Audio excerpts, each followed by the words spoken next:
थोड़ी सी बारिश होती है वहाँ गाड़ियाँ डूबती हैं। 10 साल से डिमांड कर रहे हैं और हमें शासन और प्रशासन का कोई भी अधिकारी नहीं छोड़ा। वो आश्वासन तो देते हैं लेकिन हमारा काम नहीं हो पा रहा। आपके चैनल के माध्यम से हम उनसे अनुरोध कर रहे हैं कि इस बिल्डर पर सख्त से सख्त कार्रवाई की जाए। काम करना नहीं, शोषण करना, जुल्म करना। थोड़ी सी बारिश होती है वहाँ गाड़ियाँ डूबती हैं। इस बिल्डर पर सख्त से सख्त कार्रवाई की जाए। हो सके तो इसको भोंडसी या तिहाड़ का रास्ता दिखाए। गुरुग्राम के सेक्टर 82 और 83 स्थित वाटिका इंडिया नेक्स्ट सोसाइटी में रहने वाले लोगों का बिल्डर के खिलाफ आक्रोश इस कदर बढ़ गया कि उन्हें अपनी शिकायतों और समस्याओं को लेकर पुलिस स्टेशन तक जाना पड़ा। सोसाइटी में रहने वाले लोगों का कहना है कि वे समय से सभी बिलों का भुगतान करते हैं, बावजूद इसके उन्हें बिजली और पानी जैसी मूलभूत सुविधाओं से जूझना पड़ता है। उनकी ना तो बिल्डर सुन रहा है, ना ही प्रशासन। मांगों को लेकर ऑफिसों के चक्कर काटने को मजबूर है। मौके पर जाकर हमने सोसाइटी के प्रेसिडेंट SL सिंगला से बात करी। देखिए ये रिपोर्ट। इस वक्त मैं मौजूद हूँ सेक्टर 83 में स्थित थाना खड़की दौला में, जहाँ पर सेक्टर 82 के कुछ लोग यहाँ पर आए हुए हैं।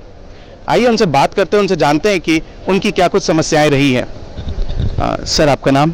SL Singla, senior citizen federation के प्रेसिडेंट।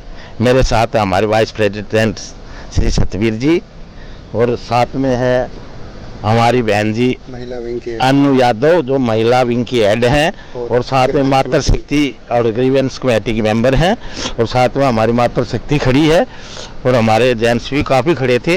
वो अब कुछ सर, आज आपने SHO साहब से मुलाकात की, क्या कुछ आपकी मांगे थी और क्या कुछ आपने अपनी शिकायतें उनके सामने रखी? प्रथम तो आज जो नया कानून हमारा लागू हुआ है, जो भारतीय न्याय संहिता के नाम से है, SHO साहब ने सद्भावना मीटिंग करते हुए उसके बारे में हमें डिटेल से बताया है।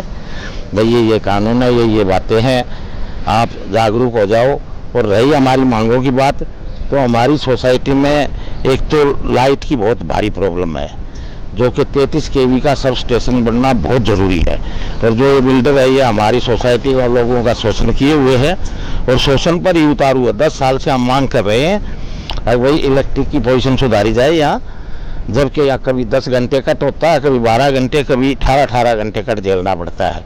और हमारे लोग अमन पसंद लोग हैं, महीने की 1 तारीख को ही पूरा बिल डाल देते हैं, जबकि सरकार कहती है जहाँ 100% बिल है वहाँ 1 मिनट भी लाइट नहीं जाएगी। और ये जबकि यहाँ इतनी लाइट की समस्या झेलनी पड़ती है हमें।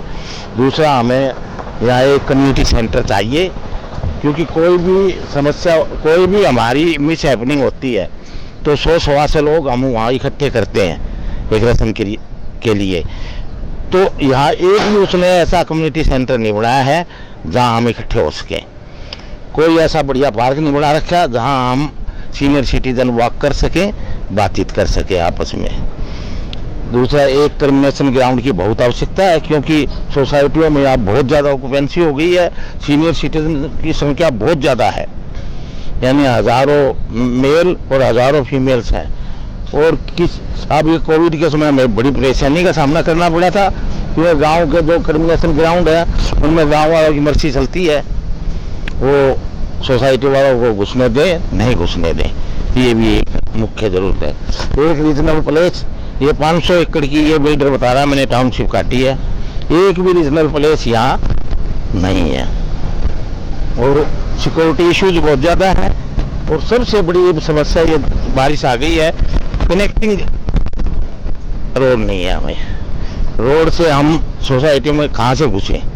3 रास्ते थे, एक को इन्होंने, वो कहते हैं अपने आप को फार्मर्स, उनका कोई लेना देना नहीं उस रास्ते पे, उन्होंने उसको वो मन में आता जब भी खोद देते हैं और सोसाइटी को परेशान किए हुए हैं। और एक ये इधर से है सिग्नेचर विला की तरफ से, थोड़ी सी बारिश होती है वहाँ गाड़ियाँ डूबती हैं, 3-3, 4-4 फुट पानी खड़ा हो जाता है वहाँ। अब एक मात्र रह गया जो 3-4 किलोमीटर घूम के हम अल्टीमा वाले रोड से ही एंटर करते हैं, नहीं तो एंटर नहीं है। तो इसलिए सबसे बड़ी डिमांड हमारी ये भी है कि बारिश के सीजन के लिए हमें रास्ते का प्रावधान किया जाए। तो 500 एकड़ में इसे टाउनशिप बसा दी, तो ये मूलभूत सुविधाएं हमें चाहिए। आपने बिल्डर्स के को इस बारे में जानकारी दी या उनसे कुछ मांग? 10 साल से डिमांड कर रहे हैं और हमें शासन और प्रशासन का कोई भी अधिकारी नहीं छोड़ा। वो आश्वासन तो देते हैं लेकिन हमारा काम नहीं हो पा रहा। आपके चैनल के माध्यम से हम उनसे अनुरोध कर रहे हैं और किस बिल्डर पर सख्त से सख्त कार्रवाई की जाए।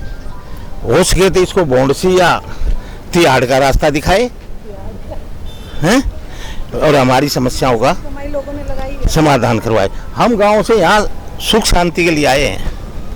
बिल्डर्स की तरफ से क्या कहा जा रहा है? बिल्डर की तरफ से ये कहा जा रहा है टरकाना, लटकाना, भटकाना, गोली देना, हिंदी भाषा में काम करना नहीं, शोषण करना, जुल्म करना सोसाइटी के निवासियों पर। उसका एकमात्र ही उद्देश्य है, जितना पहले तो सफेद अंग्रेज थे जो हिंदुस्तानियों पर जुल्म करते थे वो भागे, अब ये काले अंग्रेज हो गए, इन सोसाइटी वासियों का, निवासियों का शोषण करते हैं, इन पर जुल्म करते हैं। जबकि 500 एकड़ की जहाँ टाउनशिप कटी है वहाँ एक कम्युनिटी सेंटर भी होना चाहिए, वहाँ एक कम्युनिकेशन ग्राउंड भी होना चाहिए, वहाँ एक रीजनल प्लेस भी हमें मिलना चाहिए और बिजली की तो समाधान होना ही चाहिए।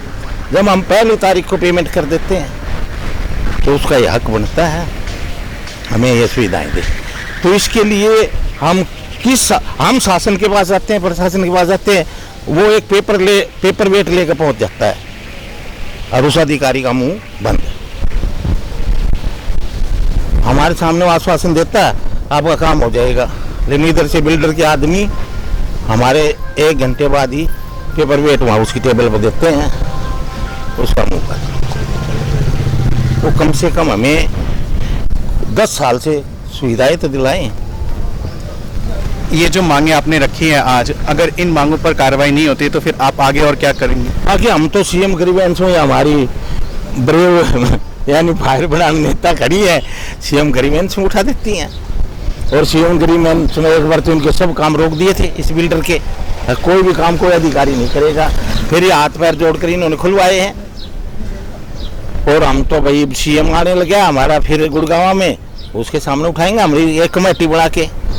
आखिर हमें सुविधाएं तो चाहिए ही चाहिए और सुविधाएं वो दे हमें। हम उनसे और अपनी पर्सनल कोई सुविधा नहीं मांग रहे, हम तो जो सोसाइटी निवासियों की सामूहिक समस्याएं हैं उनका समाधान चाहते हैं। जैसा कि आपने सुना, सोसाइटी के लोगों को काफ़ी परेशानियों का सामना करना पड़ रहा है और उन परेशानियों का निदान ना ही सोसाइटी के जो बिल्डर्स है वो कर रहे हैं और ना ही सरकार शासन प्रशासन द्वारा उन समस्याओं को सुना जा रहा है, जिसके बाद आज वह एक बार फिर पुलिस स्टेशन आकर के अपनी शिकायत को दर्ज करा रहे हैं। अब देखना यही है कि इस मामले में आगे सरकार का और क्या रुख होता है।